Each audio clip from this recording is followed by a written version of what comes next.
తెలియజేస్తున్నాను. ప్రతి ఒక్కరూ తల్లిదండ్రుల కష్టము గమనించుకుంటూ మీరు బాగా చదివి ఇప్పుడు ఇక్కడ ఇదే మరి మీరు కూడా ఏదో ఒక రోజు స్టేజ్ మీద నిలబడి 10 మందికి మీరు మంచి మాటలు చెప్పాలని ఇప్పుడు ఇంటర్ వాళ్ళకి కానీ 10th వాళ్ళకి కానీ నేను ఒకటే కోరుతున్నాను. మన స్కూల్ ప్రతి సంవత్సరము ఫస్ట్ వస్తూ ఉంది, స్టేట్లోనే మన స్కూల్ ఫస్ట్ వస్తూ ఉంది. ఆ పేరు నిలుపుకుంటారని నేను నమ్ముతున్నా.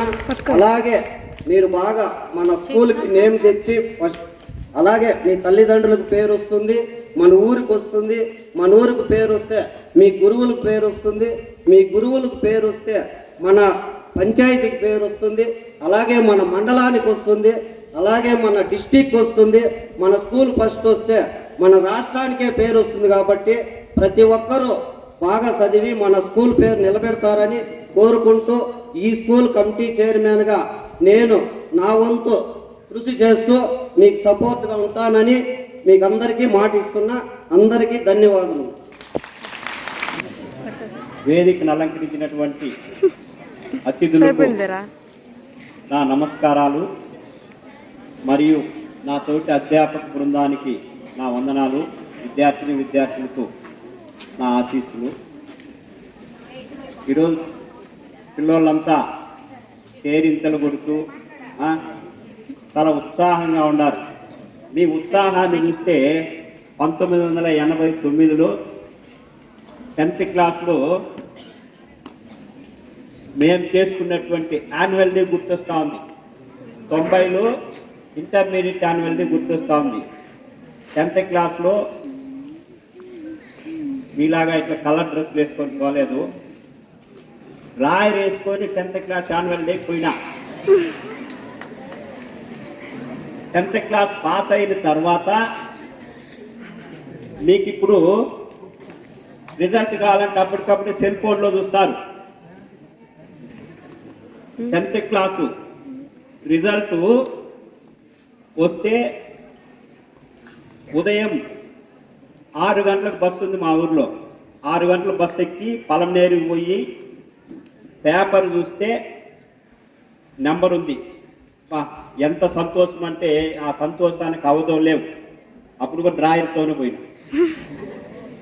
సరే మళ్ళీ ఇంటికి వెళ్ళాలా సంతోషం, ఎందుకంటే మనం సాధించినటువంటి సంతోషానికి అవధులు ఉండవు.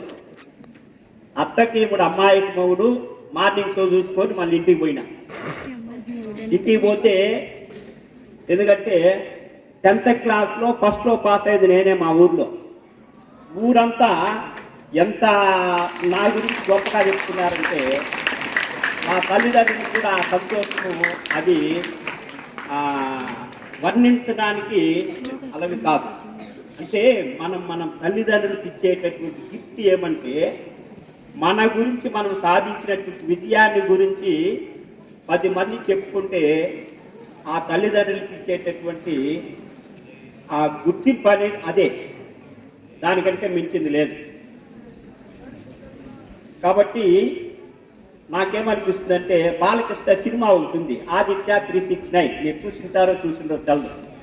అది టైం మిషన్. మనము మనసులో అనుకుని ఏ కాలానికి వెళ్ళిపోవాలనుకుంటే ఆ కాలానికి వెళ్ళిపోవచ్చు. ఆ మిషన్ కనుక ఇప్పుడు ఉండింటే నేను 89, 90లోకి వెళ్ళిపోవాలనిపిస్తుంది. ఎందుకంటే మేము కూడా మీలాగా విద్యార్థి జీవితాన్ని అనుభవించిన వాళ్ళే, గురువుల దగ్గర దెబ్బలు తిన్నోళ్ళు, తర్వాత సినిమాలు చూసిన వాళ్ళు, ఎంజాయ్ చేసిన వాళ్ళు. కానీ ఒకటి, ఎంత ఎంజాయ్ చేసినా సార్ చెప్పినట్టు పుట్టన్న సారు లక్ష్యాన్ని మర్చిపోకూడదు. జీవితంలో లక్ష్యం అనేది ఉండాల. లక్ష్యం లేని చదువు చుక్కాని లేని నావ లాంటిది. ఎందుకంటే లక్ష్యం లేకుండా నువ్వు చదువు చదివితే ఏం ప్రయోజనం చెప్పండి? మీకంటూ ఒక లక్ష్యం ఉండాల. విద్య గురించి కూడా సార్ వాళ్ళు చాలా చెప్పినారు. ఎందుకంటే మనుషుల జీవితాలను మార్చేది విద్య, ఇంకా దానికి మించినటువంటి ఆయుధం లేదు. మామూలుగా మన వాళ్ళు చెప్తారు, నారు మోసినోడు నీరు పోయిడా అంటే ఏమి దేవుడు పుట్టిస్తాడంట, ఏదోలాగా దేవుడే మన వాళ్ళు పెంచేస్తాడు. అందరి రాతల్ని బ్రహ్మదేవుడు రాస్తాడు, ఆ రాత ప్రకారం వాళ్ళ జీవితం ఉంటుంది. కానీ తప్పదు. ఎందుకంటే మన జీవితాన్ని మార్చేది మన కృషి, మన విద్య. ఇప్పుడు ఉదాహరణకి లక్ష్మణ రెడ్డి గురించే చూసుకోండి.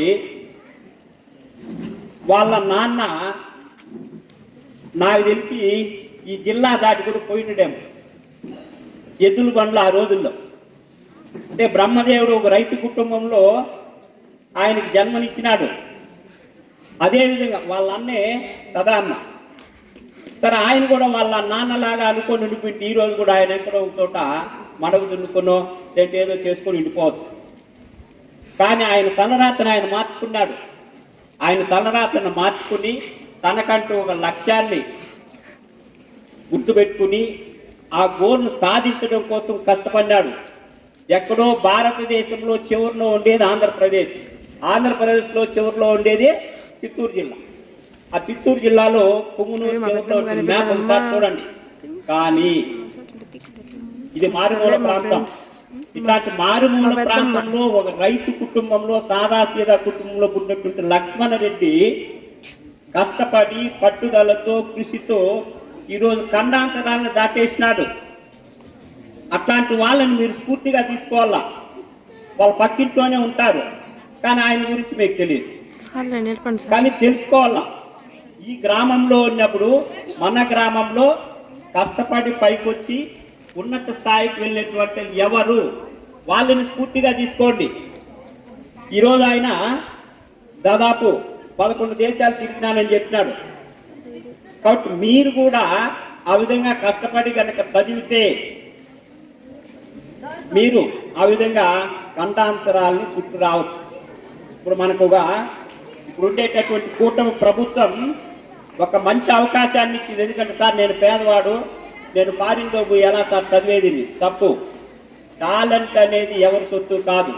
మీకు టాలెంట్ అనేది ఉంటే నువ్వు ఫారిన్లో వెళ్ళి ఉన్నత విద్య చదవాలనుకుంటే ప్రభుత్వం, ఎవరైనా విదేశాలలో ఉన్నత విద్య చదువుకోవాలనుకుంటే దానికి ప్రభుత్వమే ఆ డబ్బులు ఎంత అయితే ఆ డబ్బు మొత్తం భరించి మిమ్మల్ని చదివిస్తూ ఉంది. దీనికంటే అవకాశం ఇంకేం కావాలా? కానీ మీలో ఉండాల్సింది ఒకే ఒకటి, దీక్ష, పట్టుదల, ఆ లక్ష్యాన్ని సాధించాలి తపన. ఈ తపన ఉంటే మీరు దేన్నైనా సాధిస్తారు. ఆ విధంగా లక్ష్మణ రెడ్డి లాగా ఇంకా చాలామంది ఈ గ్రామంలో, ఇంకా ఈ చుట్టుపక్కల ఈ మండలంలో ఉండే వాళ్ళు కూడా పిహెచ్డీలు చేసి ఫారిన్లో వెళ్ళి రకరకాల, ఎందుకంటే ఇప్పుడు చాలా అవకాశాలు ఉన్నాయి.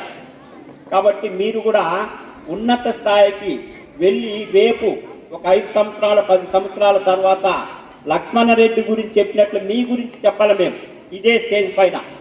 ఆ స్థాయికి మీరు అందరూ వెళతారని చెప్పి ఆ దేవుణ్ణి ఆశిస్తూ, ఎందుకంటే సమయం లేదు,